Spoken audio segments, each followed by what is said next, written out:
So let me get this straight. We're not Americans anymore, first. We're black, we're white, we're Hispanic, we're Asian before we're Americans. Well, if that's the case, we're in a whole lot of trouble, people. Because a country divided within itself like that, as has been said before in the past, cannot stand. And somebody out there knows that. And that's why they're promoting and, what's the word, fomenting all of this racial bullshit. If you love your country, if you believe in freedom, you're an American first.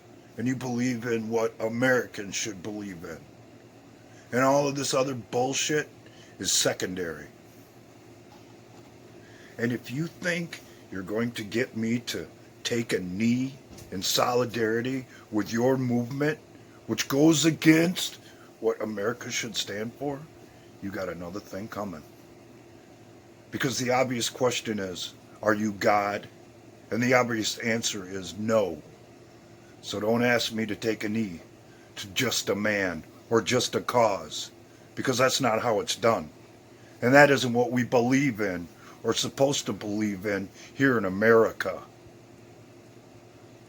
And if you feel so strongly about it, you better try and put me on my knees. And when you can't get the job done, you better have enough integrity to walk away and accept defeat.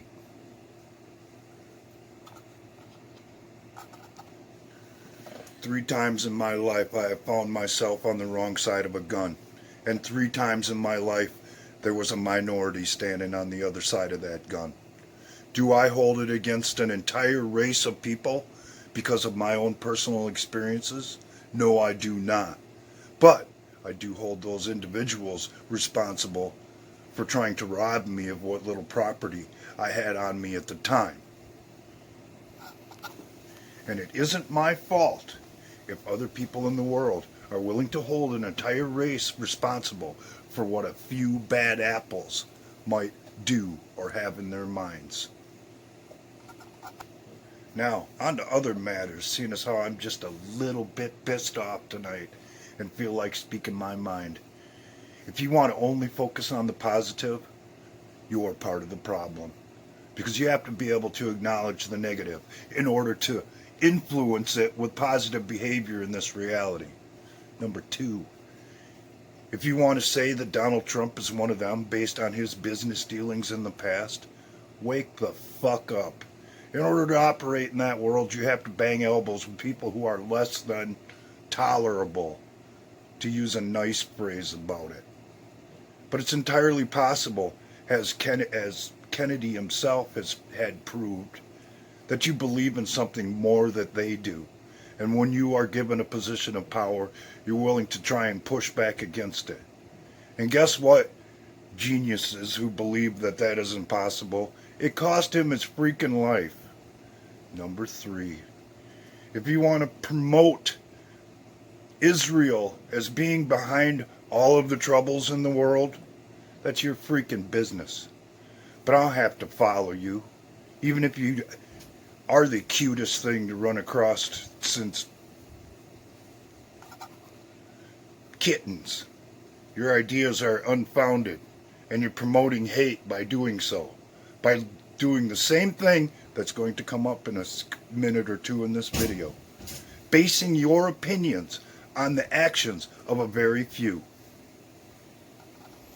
Let me try and put this in perspective for those who are willing to listen. Or in my case, for those who are allowed to listen. The plight of the pit bull. Anybody with any common sense knows that all pit bulls aren't bad. It has to do with their upbringing, and whether or not they were shown any love and attention along the way throughout their lives. However, they can be a mean, nasty breed of dog if they haven't received that love and attention. And some people with narrow minds have banned pit bulls from their communities based on the actions of just a few, and have let their prejudice form policies and practices throughout this country based on that very fact.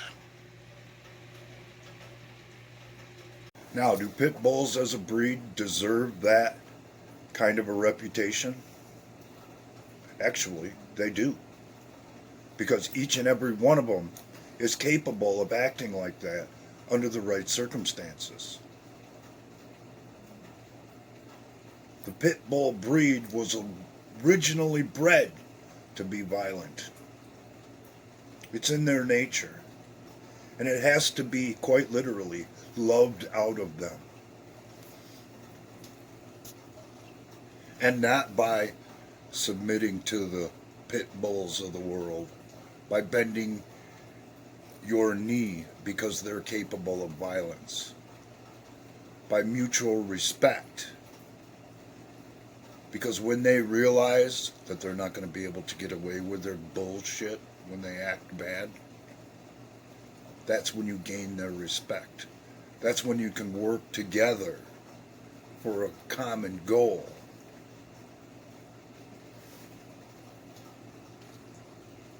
And this is where I add something to the end of this video that might just go against what has been presented in the mainstream as popular opinion. Don't ask me to bend my knee to any man, because the first question I will ask is, are you God? And obviously that answer is no. And this guy, no matter what my skin color might be, ain't bending my knee to no man. Don't ask, because it ain't gonna happen. However, I will give you the respect that your behavior and your actions deserve. But if you're gonna bring that shit to my yard, we're gonna have a problem. And I will fight just as hard as I can to defend my rights and my life against the pit bulls of the world, who feel they have the right to victimize others based on the way that they have or perceive that they have been treated.